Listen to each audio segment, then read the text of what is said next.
அன்பான மக்களே, எல்லாரும் எப்படி இருக்கீங்க? நல்லா இருக்கீங்க அப்படிங்கிற ஒரு நம்பிக்கையில் இந்த வீடியோவில் என்ன பார்க்க போகிறோம் அப்படின்னா, ப்ரோமோ வந்திருக்குங்க. மகாநதி ப்ரோமோ. நம்ம எதிர்பார்க்காத ஒரு ப்ரோமோ வந்திருக்கு. சாரதா அம்மா இந்த மாதிரி ஒரு முடிவு எடுப்பாங்க அப்படின்னு நான் எதிர்பார்க்கவே இல்லை. எனக்கு இந்த நியூஸ் கிடைச்சது, ஆனால் இருக்கிற வாய்ப்பு இல்லை அப்படின்னு தான் நான் நினச்சேன். ஆனால் இந்த மாதிரி ஒரு தப்பான முடிவு எடுக்கிறாங்க. அது தப்பான விஷயம் என்னை பொறுத்த வரைக்கும். யோசிக்கவே கூடாது அப்படிங்கிறது தான். இப்போ செகண்ட் ஒய்ஃபாக அவங்க வந்திருக்காங்க. கரெக்டு தான். அவங்களுக்கு ஷாக்கிங்காக இருக்கும். மனசு தாங்க முடியாது. அது தாங்க முடியாத ஒரு வழியை கொடுத்துருக்கு. அப்படின்னாலும் அவங்க தப்பான முடிவு ஏன் எடுக்கிறாங்க? பிள்ளைங்களுக்காக இந்த சொத்தை காப்பாற்றணும்னு நினைக்கிற சாரதாம்மா 4 பிள்ளைங்க அனாதையாக நின்றுவாங்க அப்படின்னு ஏன் யோசிக்கலை அப்படிங்கிற ஒரு கேள்வி. ஒரு அவசரத்தில் எடுக்கிற முடிவு, அது எடுக்கவே கூடாது.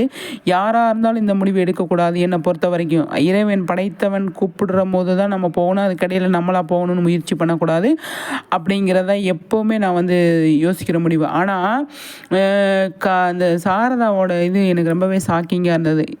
பார்ப்போம் நீ இப்போ என்ன நடக்க போகுது அப்கமிங்கில் அப்படின்னு சொல்லி பார்த்தோம் அப்படின்னா, இப்போ விஜய் காவேரி சென்னை வந்துட்டாங்க. சென்னை வந்ததுக்கப்புறமா அவங்க சாரதா இந்த முடிவு எடுக்கிறாங்க. அதை சரி பண்ணிடுறாங்கன்னு வச்சுக்கோங்க. அது சரியாயிடுவாங்க அப்படின்னு இருந்தாலுமே இவங்க அதாவது கணவன் மேலே வச்சிருந்த நம்பிக்கை, அவங்க நம்பிக்கையை ஒரு செகண்ட் எவ்வளோ வலியை கொடுக்குது அப்படிங்கிறத பாருங்களேன். ஒருத்தர் மேலே நம்பிக்கை வச்சுட்டோம் அப்படின்னா அந்த வலி யாராவது ஏதாவது ஒன்று பண்ணிட்டாங்க அப்படின்னா அது தாங்க முடியாத வலியை கொடுக்கும் அப்படிங்கிறது தான் புரியுது.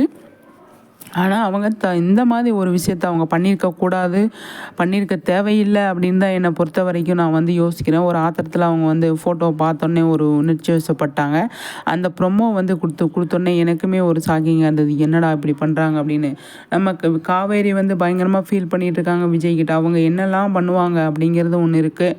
பார்ப்போம் சரிங்களா. ரொம்பவே ஒரு டஃப்பான சுச்சுவேஷனில் மகாநதி இருக்குங்க. ரொம்பவே டஃப்பான சுச்சுவேஷனில் கொண்டு போயிருக்காங்க. அதை எப்படி எடுத்துகிட்டு வராரு நம்ம விஜய் கையில் தான் இருக்குது. இப்போ எல்லாமே விஜய் கையில் தான் இருக்குது. இந்த ஃபேமிலி எப்படி கொண்டு போகணும் அப்படிங்கிறது அவர் கையில் தான், அவர் தலையில் தான் விழுந்திருக்கு.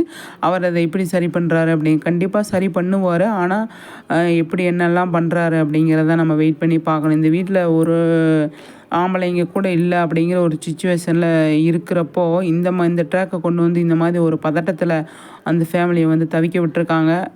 எடிட்டரும் அதாவது ரைட்டரும் நம்ம டைரக்டரும்.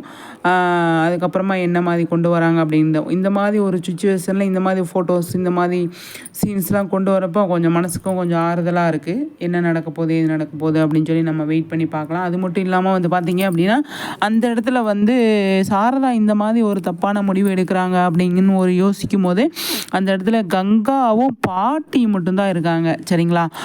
அவங்க என்ன பண்ண முடியும் அப்படிங்கிறது இருக்குது. இது எதை நோக்கி போயிட்டுருக்கு அப்படிங்கிறத நம்ம பார்க்கணும். பாவமாக இருக்குங்க.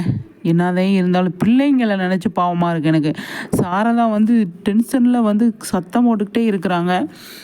இருக்கும் நம்ம கணவனை ஒரு 30 வருஷமாக நம்ம நம்பி இருந்தோம். இது இருக்கும் போது இந்த விஷயம்லாம் நடந்திருந்தா எப்படி இருக்கும் பார்க்குறதுக்கு, அவ்வளோ சூப்பராக இருந்திருக்கும் அப்படிங்கிற சாரதா சூப்பர் அப்படின்லாம் இப்போயுமே அப்படி தான்.